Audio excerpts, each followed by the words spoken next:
Welcome to The Explainer. Today we're tackling something that's super common, but man is there a lot of confusion around it. We're talking about cellulite. Okay, let's kick things off with a pretty staggering number. Get this, health sources say that up to 90%, yeah, 90, of women will experience cellulite at some point after puberty. So right off the bat, if you've ever noticed it, you are in the vast majority. So to make sense of all of this, here's what we're gonna do. We'll cover what cellulite actually is, bust some of those quick fix myths, dig into the whole genetics debate, find the real root cause that our sources agree on, lay out an action plan, and of course, we'll leave you with a final thought. All right, let's jump right in. And honestly, the confusion starts at the very beginning, with the definition itself. It turns out there's a huge disagreement about what we're even talking about. So from one medical point of view, it's basically a structural thing. Imagine fat deposits pushing up against your skin, while the connective tissue that anchors your skin to the muscle is pulling down. This push-pull creates that dimpled look, the orange peel texture. But then you've got this completely different take. Another one of our sources says, nope, that's all wrong. They claim the word cellulite isn't a medical term at all. They say it was literally made up, invented by a European beauty spa. And why? To create a problem so they could sell you the cure. And that just naturally leads to the multi-billion-dollar question, right? With this huge industry built around it, do any of those endless creams, lotions, and treatments actually do anything? So let's talk about those creams and lotions. The verdict from our sources? Well, they're pretty skeptical. Some might give you a very short-term tightening feeling, but the consensus is clear. They don't fix the real issue underneath. In fact, one source is super blunt about it. Their advice? Just stop using them. Okay, so what if you level up to the pricier Medi-Spa treatments? Well, our sources warn that a lot of them, like body wrapping or something called endermology, are often just ineffective. And when you get into the more invasive stuff like lasers, yeah, it might break up some tissue, but we're talking expensive, it's often temporary, and there's even a potential for injury. So if most treatments are kind of a dead end, it's easy to think, well, am I just stuck with this? And that question brings us right to one of the biggest, most heated debates in all our source material, genetics. Is it all in your DNA? This is where things get really fascinating, because you have two completely opposite camps.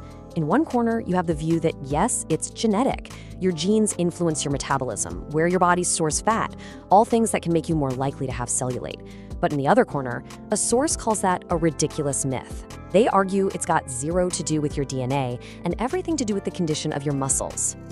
Okay, so we have disagreements on the definition, we have disagreements on genetics. It seems like a mess, right? But here's the thing. Amidst all that noise, our sources finally come together on one single central idea. And this is the real key. The big takeaway, the thing everyone agrees on, is this. The issue isn't your skin. It's not a skin problem at all. It's a symptom of what's going on underneath the skin.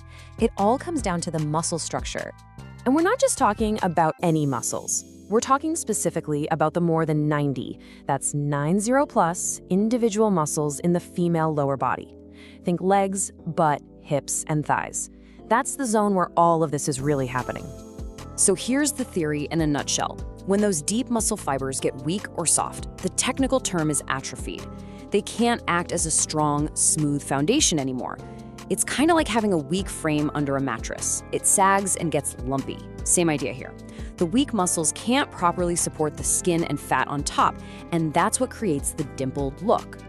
So if we all agree the root cause is the muscle structure, well, that's actually great news, because it means the solution, the real action plan, is something you can actually do. It's all about strengthening those muscles from the inside out. And what our sources point to is a pretty straightforward three-part approach. It's all about targeted muscle stimulation, so the right kind of exercises, combined with some key lifestyle habits to support the whole process. And here's where we see that consensus again, loud and clear. It's all about exercises that lift, tone, and firm those lower body muscles.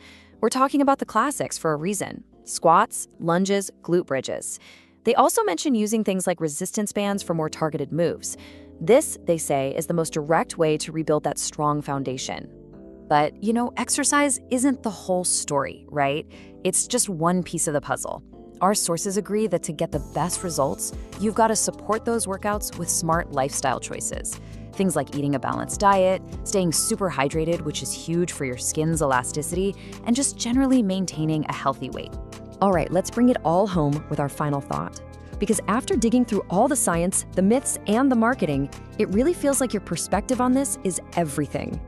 In one of our sources leaves us with this really powerful reminder. It says, it's easy to be hard on yourself. But the truth is, cellulite is incredibly common and completely normal. It doesn't mean you're unhealthy, it doesn't mean you're unfit, and it absolutely 100% does not define your worth or your beauty. So we want to leave you with this one question to think about. Now that you know about the mix of marketing hype, the real biology, and the fitness science behind it all, does that change how you view your own body? Something to consider.